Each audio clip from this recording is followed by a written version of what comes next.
I'm going to kick us off with an absolutely lovely email we got from Paul and Claire in Cornwall, and it flows from what we were talking about earlier in the week. Keir Starmer doing his very best to kind of reach out to regional mayors and, of course, the nations. So the question is this, and it relates to the comments that Keir Starmer made at the time, and he said, if it's going to be growth that's worth having, it's got to be across the country and in every single place and raising standards in every single place. So that's what Keir Starmer said to the regional mayors, and he said, you are absolutely central to it.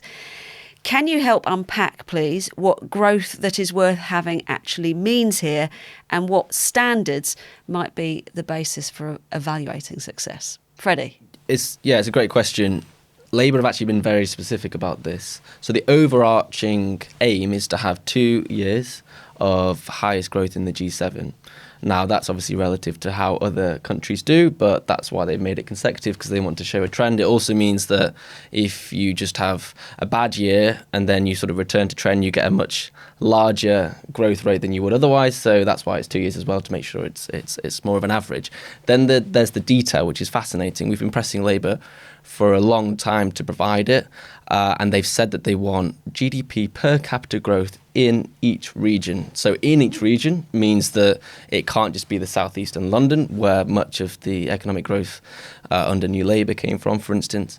And GDP per capita means that they can't just rely on immigration to boost GDP growth figures. We saw that in multiple OBR reports, the fact that if you just have more people in the economy who are working in the economy, obviously you get more output. But if you divide that by the population, it's pretty much equal. So that means that they're going to have to increase productivity growth, and that means that each individual worker produces more stuff. So it's on an individual basis. So it's quite a good metric, I think. It's quite easy to hold them to account on it. I think as well, we've spoken about levelling up a lot, but I think this will be their riposte to that. We're saying, okay, well, we do want to spread economic growth around the country, and that's one of our key aims. And it also means they can't just rely on financial services in the city and boosting that through deregulation. They do have to find ways in which that they provide good jobs around the country in every region. Have we seen that before? I mean, that feels quite bold to me.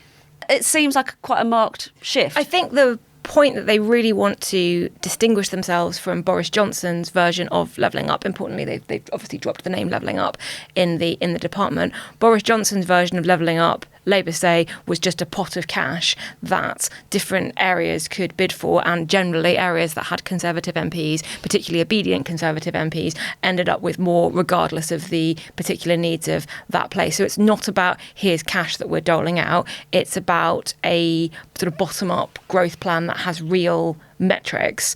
And the thing about metrics is that once you say this is how we're measuring it, it's very easy for people like us to sort of pore over it and say you failed in that regard. So it's a sort of easy thing to measure, but makes it easier as well for everyone to hold them to account, which is what they say they want now. It may not be what they want in a couple of years. Also, on the subject of sort of growth in general as a concept, growth as a economic concept isn't really that relevant to ordinary people's lives. And I think that's one of the challenges that the Conservatives of the Liz Truss sort of faction found, where you'd sort of go to people and say, we want to grow the economy, and people would go, yeah, but how is that going to affect, my living standards, the cost of living crisis, my salary? Like, it's not really relevant to me that a couple of percentage points were added by economists to the sort of overall figures for the UK.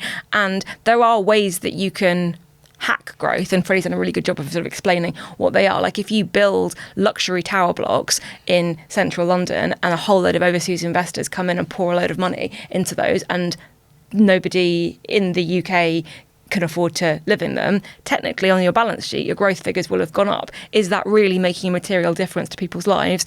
Not so much. Just on a comms issue, you're right, it's about explaining what growth means for individual people, and the way that I think they'll try to do that is to say that wages have increased. Because one of the key reasons I think the Conservatives have done so poorly in recent years is that over this Parliament, for the first time, you've had standards of living falling, and that's partly because wages haven't kept up with inflation in the past 14 years. So if they can get wage growth, that would be something that they can go to people and say, look, we've increased your wages, and I'm sure they won't because they're now very good at politics, but they're not going to go, okay, look, we've got the highest growth in the G7. The G7 is made up of all these countries, and the reason that Japan's got less growth is because of this, blah, blah, blah. They're not going to do that. They'll say, look, you've got more in your pocket, and that's the way they'll communicate it. And look, we've made your public services better. Exactly, with the tax revenue from that growth, etc.